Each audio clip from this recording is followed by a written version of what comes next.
Bismillahirrahmanirrahim. Assalamu alaikum students. I am Vajiha. Today I will start a most important and most interesting subject of third year class of BSN, which is mental health nursing.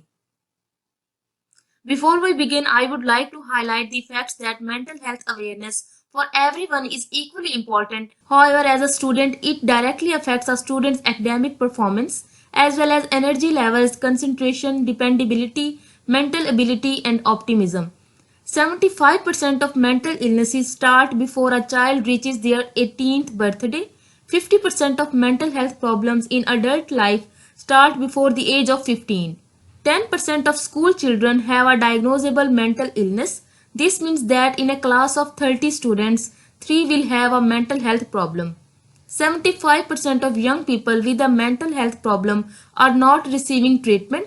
51% of young people feel embarrassed about mental illness. So be careful with your own words. Don't make assumptions. If a student is exhibiting signs of mental illness, cater to them, listen and communicate non-judgmentally. Mental health should not be something to be ashamed. When mental health illness are treated equally to other illnesses, more students will have the courage to get help and better their lives. So it is important to study this subject to lower the increasing suicide rate and prevent young people from taking their own lives away. We need to raise awareness about mental health in our schools, colleges and universities. Learning about mental health illnesses will leave a positive impact on the students struggling. They will learn about therapy and how to treat their problem. So students, we now go towards our contents of unit number 1, mental health and mental illness. Question 1. Analyze own perceptions, values, beliefs and feelings towards mental health and mental illness. Question 2. Analyze cultural perceptions to mental health, mental illness and mental health nursing. Question 3. Discuss about the history of psychiatry and psychiatric nursing in Pakistan. Question 4. Demonstrates understanding about laws governing admissions and discharge of clients in mental health settings. Analyze the common personal and civic rights retained by patients in mental health settings and ethical issues related to it.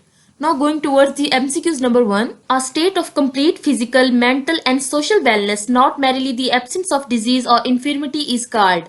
Option A. Fitness, B. Health, C. Strength, D. Immunity. एक ऐसी condition, एक ऐसी हालत जिसमें एक person physically, mentally और socially wellness की condition में हो और साथ में उसको कोई डिजीज, इंफर्मिटी या डिसेबिलिटी ना हो, तो ये स्टेट उस इंडिविजुअल की हेल्थ को शो करेगी. So we click on the B option. MCQs number 2. A dynamic or ever-changing state of emotional and psychological well-being in which an individual is able to use his or her cognitive and emotional capabilities, function in society and meet the ordinary demands of everyday life is called A. Acute health, B. Psychiatric moods, C. Mental health, D. Mental illness. Question की statement एक definition है जिसके according एक individual जो कि emotional और psychological wellbeing की state में है, वो अपनी कोग्निटिव कैपेबिलिटीज को यूज कर सकता है और सोसाइटी में अगर प्रॉपर फंक्शन कर सकता है, इसी के साथ ही अगर अपने एवरीडे लाइफ की तमाम डिमांड्स को फुलफिल कर सकता है, तो उस इंडिविजुअल को हम मेंटली हेल्दी कहेंगे और इस स्टेट को हम मेंटल हेल्थ कहेंगे. So we click on this option. MCQs number 3. A clinically significant behavioral or psychological syndrome or pattern that occurs in an individual and is associated with present distress or disability with increased risk of suffering, death, pain, disability or an important loss of freedom is definition by American Psychiatric Association is called A. Mental disorder, B. Physical state, C. Healthy psyche, D. Psychiatric disturbance. Question के according अगर किसी individual में behavioural और psychological syndrome की sign symptoms appear हो रहे हैं और उसके साथ ही वो डिस्ट्रेस में है, उसको रिस्क है लॉस ऑफ फ्रीडम का, पेन, डिसेबिलिटी या डेथ का रिस्क है, तो उस इंडिविजुअल की इस स्टेट को हम मेंटल डिसऑर्डर कहेंगे. So we click on the A option. MCQs number 4. Individual factors which contribute to mental illness. A. Biological makeup, B. Unrealistic worries or fears, C. Inability to distinguish reality from fantasy, D. All of the above. Question में हमसे एक ऐसा individual factor पूछ रहे हैं जो कि mental illness की तरफ कंट्रीब्यूट करता है. ऑप्शन ए है बायोलॉजिकल मेकअप. किसी भी इंडिविजुअल का बायोलॉजिकल मेकअप यानी जेनेटिक मेकअप बता सकता है कि वो पर्सन हेल्दी होगा मेंटली या फिर मेंटली वो सिक होगा। इसी तरह से अनरियलिस्टिक वरीज और फियर्स, अगर किसी पर्सन को बिला वजह के खौफ है, परेशानियां हैं, तो ये भी उसको मेंटली हेल्दी रख सकती हैं या मेंटली सिक कर सकती हैं। इसी तरह ऑप्शन सी है inability to distinguish reality from fantasy, अगर एक पर्सन रियलिटी को फैंटेसी से डिस्टिंग्विश नहीं कर सकता तो भी वो मेंटली हेल्दी या मेंटली इल हो सकता है।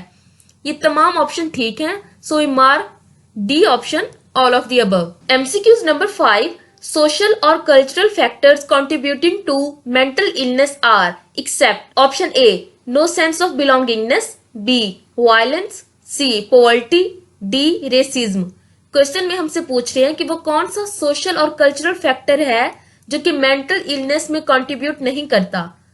वायलेंस, पॉवर्टी और रेसिज्म, ये तीनों फैक्टर सोशल और कल्चरल फैक्टर्स में आते हैं, जबकि नो सेंस ऑफ बिलोंगिंगनेस इसमें नहीं है। So we click on A option, no sense of belongingness। MCQs number 6, taxonomy published by American Psychiatric Association which describes all mental disorders, outlining specific diagnostic criteria for each based on clinical experience and research is A. International Classification of Disease, B. Diagnostic and Statistical Manual of Mental Disorders, option C. Diagnostic and Scientific Manual of Mental Disorders, option D both B and C. Question में हमसे पूछ रहे हैं कि American psychiatric association की तरफ से शाये की गई टेक्सोनॉमी जो कि अपने क्लिनिकल एक्सपीरियंस और रिसर्च की बुनियाद पर तमाम मेंटल डिसऑर्डर्स को डिस्क्राइब करती है और उनके लिए स्पेसिफिक डायग्नोस्टिक क्राइटेरिया बताती है, उस टेक्सोनॉमी को हम क्या कहते हैं। Option B is right, diagnostic and statistical manual of mental disorders. So we click on here. MCQs number 7, Diagnostic and Statistical Manual of Mental Disorder 4 has purposes except option A to provide standardized nomenclature and language for all mental health professionals, option B to present defining characteristics or symptoms that differentiate specific diagnoses, option C to assist in identifying the underlying causes of disorders, option D to assist in treatment of every kind of disease. Question में हमसे वो purpose पूछ रहे हैं जो कि DSM में include नहीं है। The right option is D to assist in the treatment of every kind of disease because DSM तमाम mental health professionals को standardized nomenclature और language provide करता है ताकि वो mental health disorders को define कर सके, उनकी symptoms बताता है mental health disorders की, उसकी underlying causes बताता है, लेकिन उसकी treatment के बारे में कोई आगाही नहीं देता है, उसमें हमें assist नहीं करता है। So we click on the D option to assist in treatment of every kind of disease। MCQs number 8, Axis 1 is specific for option A identifying all major psychiatric disorders except mental retardation and personality disorders, option B is for reporting mental retardation and personality disorders, option C for global assessment of functioning, option D is for reporting psychosocial and environmental disorders। Question में हमसे पूछ रहे हैं कि DSM का axis 1 किस चीज के लिए स्पेसिफिक है। ऑप्शन ए राइट है, identifying all major psychiatric disorders except mental retardation and personality disorders. DSM का एक्सिस 1 तमाम मेजर साइकेट्रिक डिसऑर्डर्स को आइडेंटिफाई करता है सिवाय मेंटल रिटार्डेशन की और पर्सनैलिटी डिसऑर्डर्स के। So we click on A option. MCQs number 9, axis 5 presents option A is for reporting psychosocial and environmental disorders, option B is for reporting mental retardation and personality disorders, option C identifying all major psychiatric disorders except mental retardation and personality disorders, option D for global assessment of functioning। Question में हमसे पूछ रहे हैं कि DSM का axis 5 किस चीज को प्रेजेंट करता है। The right option is D for global assessment of functioning. Global assessment of functioning को गैफ कहते हैं, GAF। GAF स्केल को हम किसी भी पर्सन की मेंटल इलनेस की सीरियसनेस को देखने के लिए यूज करते हैं। इस स्केल पर 0 से 100 तक की रीडिंग होती है जिसमें उस मेंटली सिक पर्सन की डे टू डे लाइफ में आने वाली मेंटल चेंजेस को ऑब्जर्व किया जाता है। So we click on the D option. MCQs number 10, who gave concept of asylum. Option A Aristotle, option B William Tukes, option C Charles Darwin, option D Kraepelin. Question में हमसे पूछ रहे हैं कि एसाइलम का कॉन्सेप्ट सबसे पहले किसने दिया। The right option is B William Tukes. MCQs number 11, first psychiatric nursing textbook was written by option A Dorothea Dix, option B Harriet Bailey, option C Hildegard Peplow, option D Linda Richard. Question में हमसे पूछ रहे हैं कि first psychiatric nursing text book किसने लिखी? The right option is B Harriet Bailey. MCQs number 12. The Narcotic Drugs and Psychotropic Substances Act was passed in the year. Option A 1982, option B 1985, option C 1995, option D 2000. Question में हमसे पूछ रहे हैं कि narcotic drugs and psychotropic substances का act किस साल pass हुआ? The right option is B 1985. MCQs number 13. A safe refuge offering protection in the United States became a term used to describe institutions for the mentally ill is option A asylum, option B hospice, option C medical center, option D health clinic. एक महफूज पनाहगाह जो कि mentally ill persons को protection provide करती है उसको हम क्या कहेंगे? The right option is a asylum. MCQs number 14. Who coined the term schizophrenia? Option A Sigmund Freud, option B Kraepelin, option C Bleuler, option D Aristotle. Question में हमसे पूछ रहे हैं कि शिजोफ्रीनिया की टर्म सबसे पहले किसने यूज की? The right option is C Bleuler. MCQs number 15.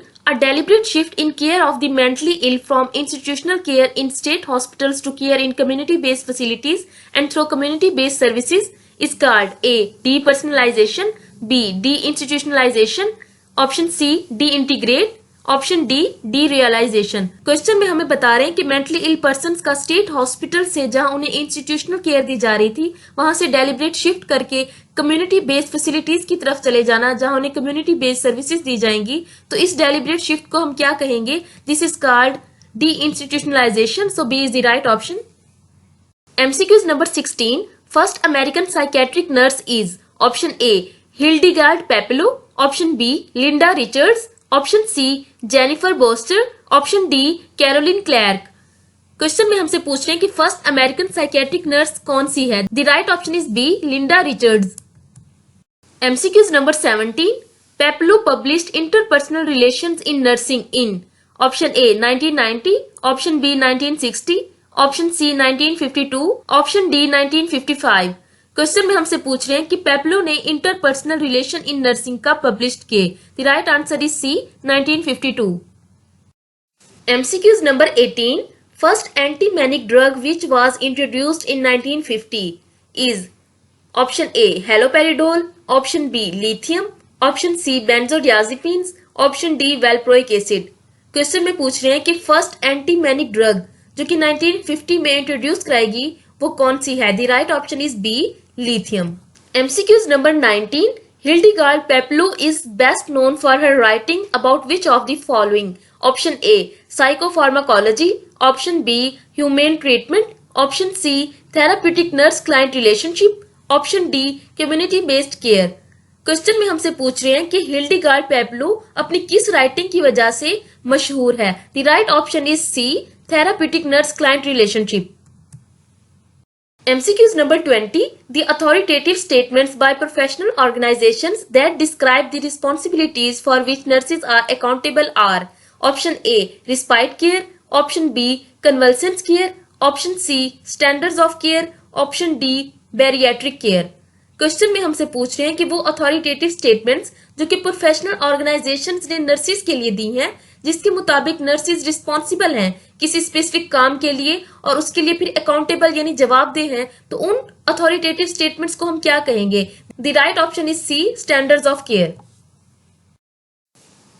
Dear students, I hope you all are now clear about these MCQs. If you find the video helpful, then please like and subscribe the channel to stay connected with us. And please give your precious feedback in the comment section. Thank you and Allah Hafiz.